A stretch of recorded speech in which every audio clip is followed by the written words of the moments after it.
అతిపెద్ద షాపింగ్ ప్రపంచం సిఎంఆర్ మన కరీంనగర్ లో ప్రముఖ సినీ తారలచే ఆగస్టు 9న గొప్ప ప్రారంభం. నేను ఇంత ముందు చెప్పినట్లు కూడా వాతావరణం కూడా ఇక్కడ వెదర్ ఎప్పుడు ఎలా ఉంటుందో అర్థం అవ్వట్లేదండి. ఒక్కసారిగా వర్షం పడుతుంది, ఒక్కసారిగా మళ్ళీ అంటే క్లైమేట్ అంతా చేంజ్ అయిపోతుంది. మీకు ఒకసారి చూసినట్లయితే ఇక్కడ చంద్ర ఒకసారి ఇక్కడ మీకు ఎంట్రన్స్ కనిపిస్తుంది అనమాట. మనం కింద నుంచి ఏదైతే చెప్పాను నేను బిఫోర్ లైవ్లో కూడా ఒక పెద్ద పైపు ఫ్యాక్టరీ కనపడుతుందని చెప్పాను కదా, ఆ ఫ్యాక్టరీ పక్క నుంచి వరద వచ్చేసింది. Tea factory visit Sentinel Rock estate. So ఇది విజిట్ అనమాట. ఇదే టీ ఫ్యాక్టరీ.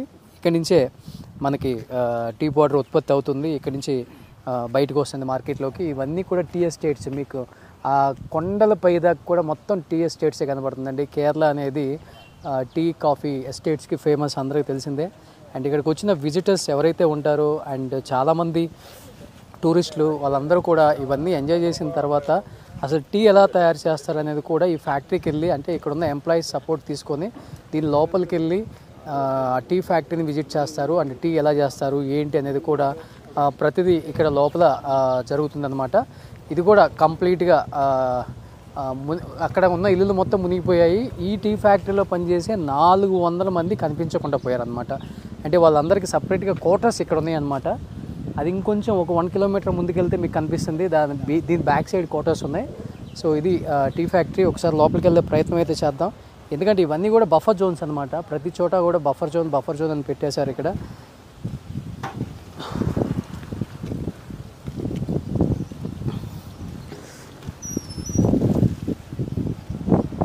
ఎస్, ఎవరు కూడా సెక్యూరిటీ కూడా లేరు. ఎందుకంటే మనుషులు ప్రాణాలతో మిగిలితే చాలు కదా, అందుకని ఎవ్వరు కూడా లేరండి ఇక్కడ టీ ఫ్యాక్టరీలో కూడా. ఈ టీ ఫ్యాక్టరీలో పనిచేసే 400 మంది కనిపించట్లేదు అన్నారు కదా, అది ఇదే టీ ఫ్యాక్టరీ. అండ్ వాళ్ళ క్వార్టర్స్ మీకు బ్యాక్ సైడ్ కనిపిస్తుంది చూడండి. కంప్లీట్గా ఇంకొక ఏరియా మొత్తం మునిగిపోయింది. అదే ఏరియా ఆ పైన ఈ క్వార్టర్స్ అన్నీ మునిగిపోయాయి. కంప్లీట్గా ఏం లేదు టీ ఫ్యాక్టరీలో. అంటే ఎక్కడ ఏ అడుగు ఏదన్నా కూడా మనకు కూడా భయంగానే ఉంది. బట్ ఏంటంటే అసలుకి ఈ ఎలా జరిగింది ఈ సంఘటన అనేది ఒక చిన్న ప్రయత్నం అయితే చేద్దాం అన్న దానితో సుమన్ టీవీ ఇంత దూరం రావటం జరిగింది. మీకు చూపించే ప్రయత్నం అయితే చేయడానికి నేను కూడా లోపలికి వస్తున్నాను. కొన్ని చోట్ల మనకి ఎలా లేకపోయినా కానీ అసలు ఏంటి సిచ్యువేషన్ ఎక్కడి నుంచి స్టార్ట్ అయ్యింది అనేది కూడా చూపిస్తున్నాము.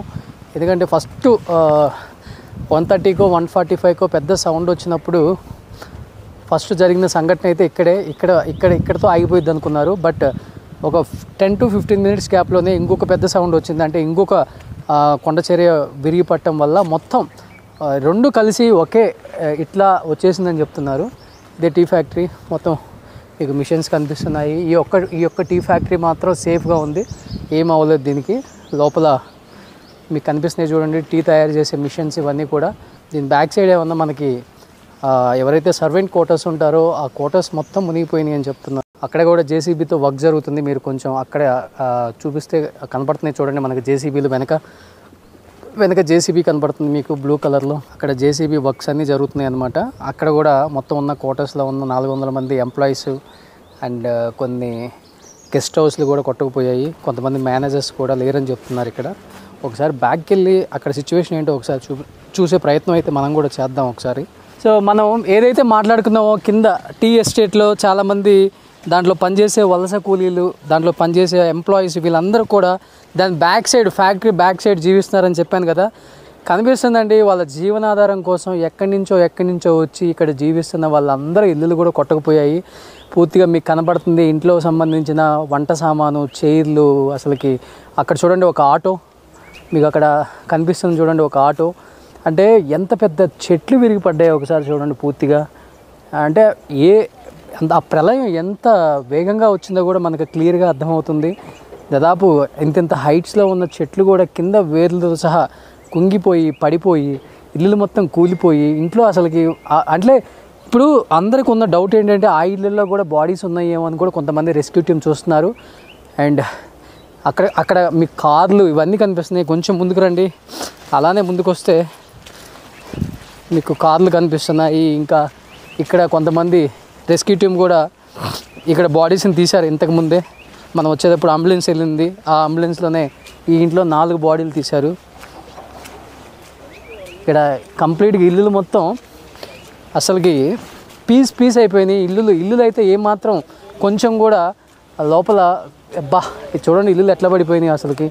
ఈ ఇంటి కింద ఎన్ని శవాల గుట్టలుగా ఉన్నాయంటే అసలు పవర్ కానీ ఎక్కడ కూడా ఇల్లులు మొత్తం చూడండి అంతా వలస కూలీలే. ఇక్కడ ఎక్కడి నుంచో బతుకు తెరువు కోసం వచ్చి ఇంత దూరం ఎంతో కష్టపడి వాళ్ళు పనిచేసుకుంటూ జీవనాధారం కొనసాగించుకుంటున్నారు. అలాంటి వాళ్ళ ప్రాణాలని దేవుడు నిజంగా చెప్పాలంటే ఇంత దారుణమైన ఒక సిచ్యువేషన్ అయితే ఇప్పుడు నేను కూడా చూసి ఎరగను.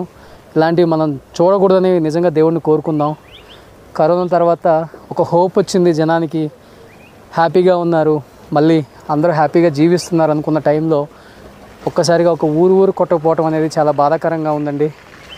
అంటే మన కళ్ళ ముందు ఎవరైనా చనిపోతే మనం తట్టుకోలేము. అలాంటిది ఒక ఊరు, ఇన్ని వేల మంది జనాభా, పిల్లలు, ముతక ఎవరు లేరు. ఇల్లులు అయితే కూరుకుపోయాయి లోపలికి కంప్లీట్గా. ఇక్కడ ఒక స్పాట్ కనిపిస్తుంది, ఇది కూడా ఒక మెయిన్ స్పాట్ అని చెప్పుకోవచ్చు. అంటే ఫస్ట్ ఆ ప్రళయం సంభవించినప్పుడు ఆ కొండ చర్యలు మీకు కనపడుతున్నాయి చూడండి, అవి విరిగినప్పుడు ఈ ప్లేస్ ఫస్ట్ గురైపోయింది అనమాట. అంటే పూర్తిగా ఈ ప్లేస్కే అది అటాక్ అయిపోయింది. తర్వాత 15 minutes గ్యాప్తో ఇంకొక ప్రళయం రావటం వల్ల అటు సైడ్ ఉన్న ఇల్లులు మొత్తం కొట్టుకుపోయాయి. అలా ఊరు మొత్తం అక్కడ పైన మీకు మసీదు కనిపిస్తుంది, మసీదు కూడా కంప్లీట్గా పడిపోయింది. ఇక్కడ ఉన్న కంప్లీట్గా అసలుకి ఇంట్లో ఉన్న వస్తువులు అయితే ఎక్కడి నుంచో వచ్చేసి క్లియర్గా మీకు కనిపిస్తున్నాయి చూడండి. ఇంట్లో ఉన్న బాడీస్ని కూడా తీశారు ఇంతకుముందే. అంటే ఇది ఊరా వల్లకాడ అనేలాగా తయారైపోయింది ఇక్కడ. అసలుకి ఇంత బాధాకరంగా ఉంది ఈ పరిస్థితిని, ఈ సిచ్యువేషన్ చూస్తుంటే. ప్రతిదీ కూడా ఏది కూడా ఉండలేదండి, అన్నీ కూడా పీస్ అయిపోయినాయి. మొత్తం పీస్ అయిపోయినాయి, కంప్లీట్గా పీస్ అయిపోయింది ఈ ఏరియా. మెయిన్ ప్లేస్కి వచ్చాము, ఎక్కడైతే ఫస్ట్ సంఘటన జరిగిందో, ఎక్కడైతే ఫస్ట్ ప్రళయం స్టార్ట్ అయిందో, ఎక్కడైతే కొండ చర్యలు ల్యాండ్ స్లైడ్ స్టార్ట్ అయిందో, ఎక్కడైతే ఆ ఊరు మొత్తం మునగటానికి ప్రధానమైన ఒక కారణమైన ఒక ప్లేస్, ఒక వ్యూ, ఏదైతే వీళ్ళందరూ వ్యూ అని చెప్తారు, టూరిస్ట్ ప్లేస్ అని చెప్తారు, స్పాట్ అని చెప్తారు కదా, అది ఇక్కడే మీకు పైన కనిపిస్తుంది చూడండి క్లియర్గా. కొంచెం ముందుకు వస్తే, ఎందుకంటే మనం స్టెప్ వైజ్ ప్రతి ప్లేస్ని కూడా కవర్ చేసుకుంటూ వచ్చాము. అలా కవర్ చేసుకుంటూ వచ్చేటప్పుడు మెయిన్ స్పాట్కి ఇప్పుడు వచ్చేసామన్నమాట. ఇక్కడికి కూడా రెస్క్యూ టీం కొన్ని వేల మంది వాళ్ళని కాపాడే ప్రయత్నం అయితే, ఇంకా బతుకున్నారని కాపాడే ప్రయత్నం అయితే కొంతమందిని చేయగలిగారు. ఎందుకంటే ఇటు సైడ్ ఉన్న అక్కడ మీకు మసీదు కనిపిస్తుంది, ఆ మసీదు కూడా మొత్తం కుంగిపోయింది కంప్లీట్గా. ఒక్కసారి రండి. రెస్క్యూ టీం ఎప్పటికెప్పుడు ఎనర్జీ రావడానికి వాళ్ళని ప్రతి ఒక్కసారి ఫుడ్ ప్రతిదీ కూడా పైకి పంపుతూనే ఉన్నారు. పైకి ఎక్కడానికి నిజంగా ఎనర్జీ సరిపోవట్లేదు. ఇదే main spot starting here. Okay, starting there. Okay. That is ఇంగదా స్టార్ట్ అయ్యచ్చు ఫస్ట్. Starting point. ఓకే, ఇదే స్టార్టింగ్ పాయింట్ అంటే ఆయన చెప్తున్నారు. ఇంకా ఎన్ని డెడ్ బాడీస్ తేడిట్టు ఇప్పుడు వరకు? ఇది 300 dead bodies balance. 200 dead bodies వచ్చాయి ఇక్కడ వరకు. 200 డెడ్ బాడీస్ వచ్చాయి. ఇక్కడ మీకు పెద్ద లోయ కనపడుతుంది చూడండి, ఇక్కడ 200 డెడ్ బాడీస్ బ్యాలెన్స్. ఓ బ్యాలెన్స్ ఉంది ఇంకా. 340 బాడీ ఎత్తి. ఓకే, 200 బ్యాలెన్స్ ఇరక 340 బాడీలు ఇక్కడ నుంచి తీశారంట వీళ్ళే ఈ 4 daysలో.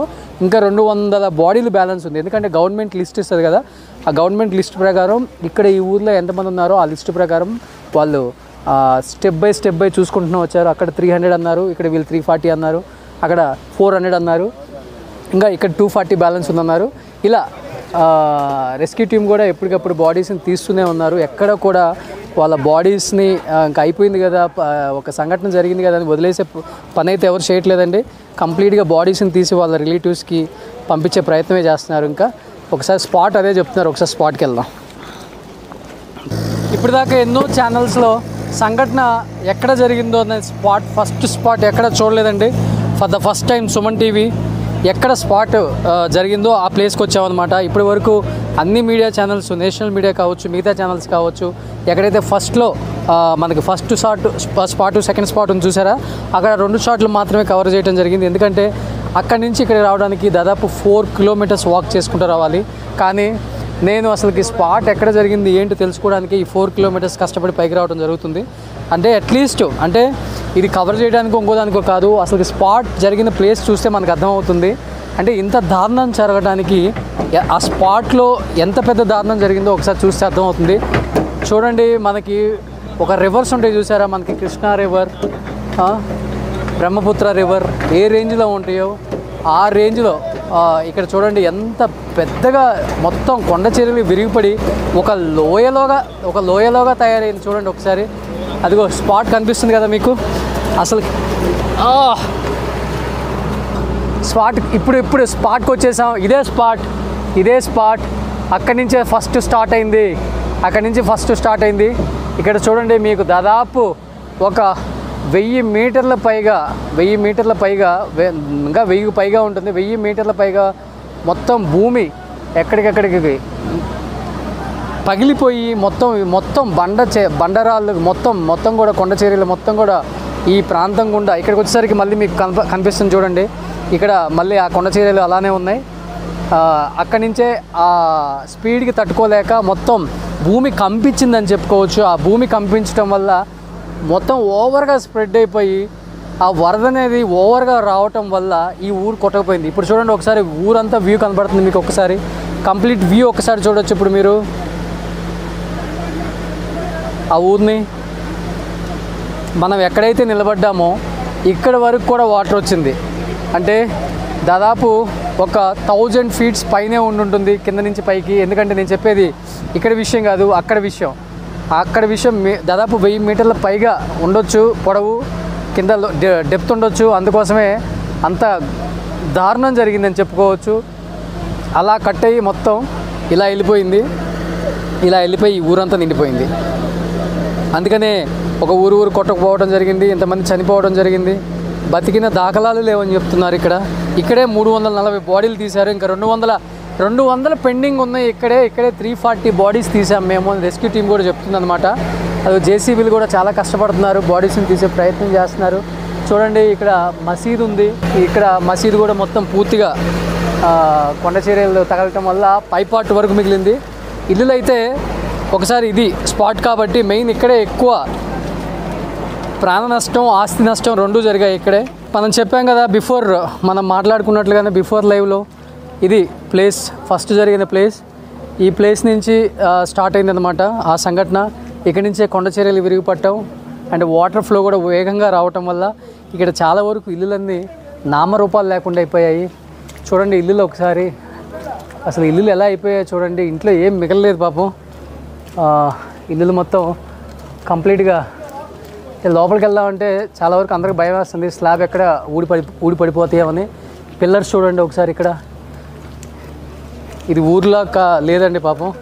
ఇది పిల్లర్స్ చూడండి కంప్లీట్గా అన్ని పిల్లర్స్ కూడా ఇది అసలు జస్ట్ టచ్ చేస్తే పడిపోయేలాగా ఉన్నాయి బిల్డింగ్స్ అన్నీ కూడా.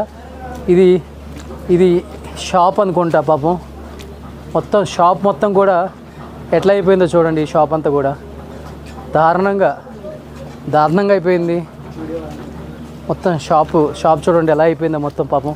ఫ్యాన్సీ షాప్, ఇది ఎలక్ట్రికల్ షాప్ అనుకుంటా. అన్నీ కనబడుతున్నాయి మనకు అక్కడ. అండ్ ఇక్కడైతే మనుషులు ఉండే ఉంటారు కింద, ఎందుకంటే రెస్క్యూ టీము కింద నుంచే తీస్తుంది మనుషుల బాడీలని. ఇక్కడైతే మేబీ మనుషులు ఉండే ఉంటారు ఇక్కడ, ఎందుకంటే ఇక్కడ ఇల్లు ఉంది కాబట్టి ఇక్కడ ఇల్లు ఉండే ఉంటుంది. వాళ్ళ అంచనా మేరకు ఇల్లులు మట్టి పైన ఉందంటే కింద ఇల్లులు మనుషులు ఉన్నారని వాళ్ళు రెస్క్యూ టీం అంతా కూడా కష్టపడి తీస్తున్నారు బాడీస్ని. ఇంకా రాచంద్ర, ఇంకా ముందుకు వస్తే మీకు చాలా కనపడుతున్నాయి. ఇంకా ఒకసారి వస్తే ఇల్లు మొత్తం నామరూపాలు.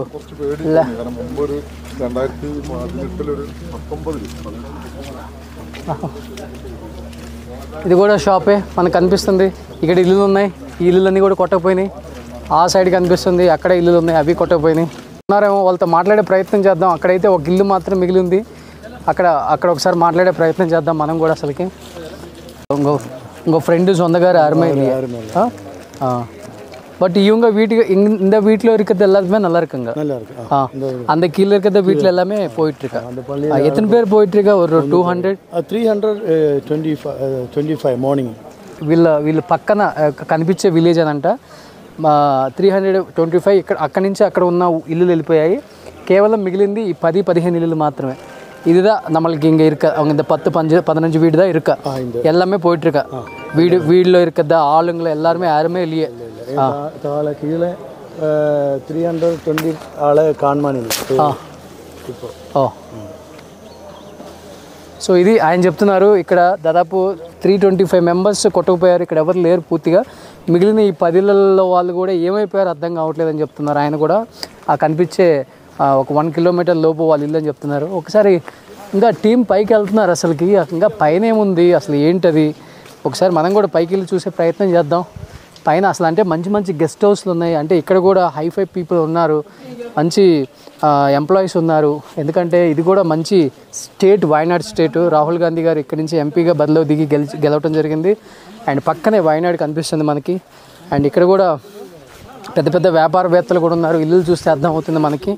అసలు వీళ్ళు ఉన్నారా లేరా, వీళ్ళని అసలుకి రెస్క్యూ టీమ్ ఏమన్నా వీళ్ళని ఐడెంటిఫై చేసి ఏమైనా క్యాంపుకి పంపారు అనేది కూడా ఎవరికి తెలియని విషయం అనమాట. ఇల్లులు కనిపిస్తున్నాయి. ఇదొక ఇల్లు మిగిలింది, అక్కడ 4 ఇల్లులు మిగిలాయి. చూడండి, ఈ ఇల్లు కూడా చాలా బాగుంది. ఇదైతే ఒక గెస్ట్ హౌస్ లాగా ఉంది.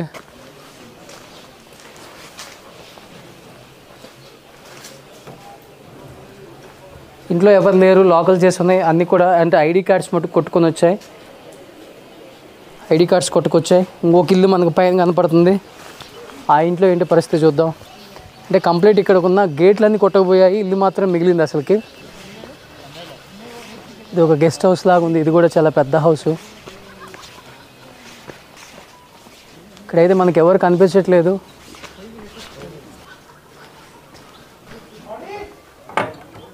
లేదు, ఇల్లుల్లో అయితే ఎవరు లేరు పూర్తిగా. ఈ 4 ఇళ్ళల్లో అయితే ఎవరు కనిపించట్లేదు కంప్లీట్గా. ఈ 4 ఇళ్ళల్లోని మేబీ వాళ్ళు సేఫ్ జోన్కి వెళ్ళిపోయారా, లేకపోతే వాళ్ళు కూడా ఎక్కడన్నా ఈ కింద, ఎందుకంటే బ్యాక్ సైడ్ ఇల్లులు కొంచెం డ్యామేజ్ అయిపోయి ఉన్నాయి. ఏమైనా అటు వాటర్లో కొట్టుకుపోయారని కూడా అర్థం కావట్లేదు మనకి. ఇంకా కొంచెం పైకి వెళ్దాం. అసలు పైన ఏముందో. ఇన్న స్పాట్ ఇరుక మేళ. That is the first place of village. Village అనుకుంటున్నాం అండి, కొట్టకపోయింది కాదంట. స్టెప్ బై స్టెప్ అక్కడి నుంచి చాలా విలేజెస్ కొట్టుకుంటూనే వచ్చాయని చెప్తున్నారు. ఆ స్పాట్కి కూడా ఒకసారి వెళ్దాం మనం. ఇంకొక లాస్ట్ ఫైనల్ డెస్టినేషన్ ప్లేస్కి కూడా వచ్చాం మనం.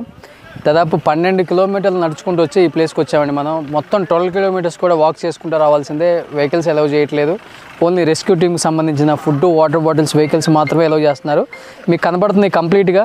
ఇవన్నీ కూడా ల్యాండ్ స్లైడ్, ఇవన్నీ కొండ చర్యలు విరిగిపడినాయి అనమాట. చూడండి, అంటే కొండ అసలుకి ఎంత దారుణమైన పరిస్థితులలో అండ్ కొండ చర్యలన్నీ పగిలిపోయి విరిగిపడ్డాయి అర్థమవుతుంది. అండ్ ఈ కొండల కింద అండ్ ఈ బురద మట్టి కింద కూడా చాలా ఇల్లులు ఉన్నాయి. ఇల్లులు కూరుకుపోయినాయి కూడా పూర్తిగా. అండ్ ఈ ప్లేసెస్ మొత్తం కూడా మీకు హార్డ్లీ ఈ ప్లేస్లో అయితే ఒక 4 ఇల్లులు కనిపిస్తున్నాయి. అక్కడ ఇంకొక 4 ఇల్లులు కనిపిస్తున్నాయి. బ్యాక్ సైడ్ ఒకసారి చూపిస్తే ఒకసారి చంద్ర, అక్కడ ఒక 4 ఇల్లులు కనిపిస్తున్నాయి కంప్లీట్గా. అక్కడ కారు చూడండి, కార్లన్నీ అయితే నుజ్జు అయిపోయినాయి. ఈ పక్కన ఇక్కడ మీకు ఆటో కనిపిస్తుంది చూడండి, ఇది నుజ్జు అయిపోయింది ఈ ప్లేస్లో. చంద్ర ఇక్కడ చూపించు ఒకసారి, నీ రైట్లో ఒకసారి చూడు. ఇక్కడ మొత్తం అంటే వెహికల్స్ మొత్తం అయితే నుజ్జు అయిపోయినాయి. అండ్ కంప్లీట్గా ఇక్కడ చూస్తే ఇళ్ళల్లో ఉన్న కార్లన్నీ కొట్టుకొచ్చినాయి. అక్కడ చెట్టు కింద పడిపోయి ఆ కారు నుజ్జు అయిపోయింది ఇక్కడ. అండ్ ఈ కొండ చర్యలు మొత్తం పగిలిపోయి ఇది పరిస్థితి. దీని కింద ఒక ఊరే ఉందని చెప్తున్నారు. ఎక్కడ కాలు పెడదామన్నా కానీ భయం వేస్తుంది. ఎందుకంటే కొన్ని చోట్ల అయితే దాదాపు ఒక మనిషి ఎంత లోతు ఉంటారో అంత లోతు లోపలికి కూరుకుపోతుంది అన్నమాట ఇక్కడ. అండ్ కొంచెం ముందుకెళ్తే మీకు ఇంకా స్పాట్ చూపించే ప్రయత్నం చేయొచ్చు. ఇంకా